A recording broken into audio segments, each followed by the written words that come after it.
ఏదైనా మీ డిమాండ్లను ఏదున్నా సరే తప్పకుండా నేను నిరుద్యోగ యువతకు సంబంధించిన ఏ సమస్య ఉన్నా నీకు మళ్ళీ మాటిస్తున్నా, మళ్ళీ మీకు మళ్ళీ చెప్తున్నా, 1-2 సార్లు చెప్తున్నా. మళ్ళీ మీకు 30 లక్షల మంది దాదాపు నిరుద్యోగ యువత ఉన్నారు, కష్టాల్లో ఉన్నారు, కన్నీళ్లతో ఉన్నారు.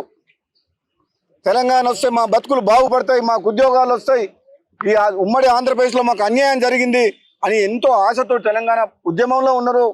కేసీఆర్ని గద్దె దింపే దాంట్లో కూడా కీలక పాత్ర పోషించారు. కాబట్టి వాళ్ళందరికీ కూడా చెప్తున్నాను, ఈరోజు మొదటి రోజు కొందరు సోదరులు, నిరుద్యోగ సోదరులు రమ్మంటే వచ్చిన మీ సమస్య గురించి మాట్లాడుతందుకు తప్పకుండా నేను ప్రభుత్వం దృష్టికి, నిరుద్యోగ యువకులు ఎవరైనా 10 మంది కలిసి ఇంకా కొన్ని సమస్యలు నా దృష్టికి తీసుకొస్తే ప్రభుత్వం దృష్టికి తీసుకెళ్లే బాధ్యత నాది అని చెప్పేసి కూడా మీ అందరికి కూడా అమరవీరుల సాక్షిగా చెప్తున్నాను.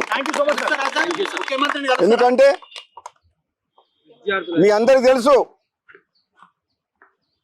గతంలో కూడా ప్రజాస్వామ్యాన్ని కూని చేసి ప్రతిపక్షం లేకుండా, ప్రశ్నించే గొంతులు లేకుండా ఒక నియంతలాగా ప్రవర్తించిన కేసీఆర్ విషయంలో కూడా నేను నా పదవికి రాజీనామా చేసి మొత్తం ప్రభుత్వానికి ముచ్చెమటలు పట్టించి మునుగోడు ప్రజల కాళ్ళ దగ్గర తీసుకొచ్చిన చరిత్ర ఉంది.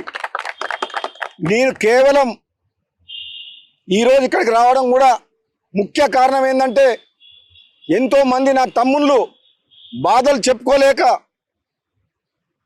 మనోవేదనతోటి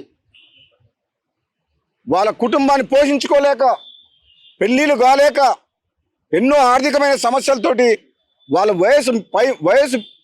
వయసు మీరిపోతుంటే కూడా ఉద్యోగాలు రాక, వాళ్ళ జీవితంలో సెటిల్ కాక ఎంతో మంది, లక్షల మంది యువకులు ఈరోజు బాధలలో ఉన్నారు, మానసిక వేదన అనుభవిస్తుండ్రు. అటువంటి విద్యార్థులకు, అటువంటి నిరుద్యోగ యువకులకు ధైర్యం చెప్తందుకు ఒక అన్నలాగా మీరు రమ్మన్నారని చెప్పి ఇక్కడికి వచ్చిన. కాబట్టి ఏది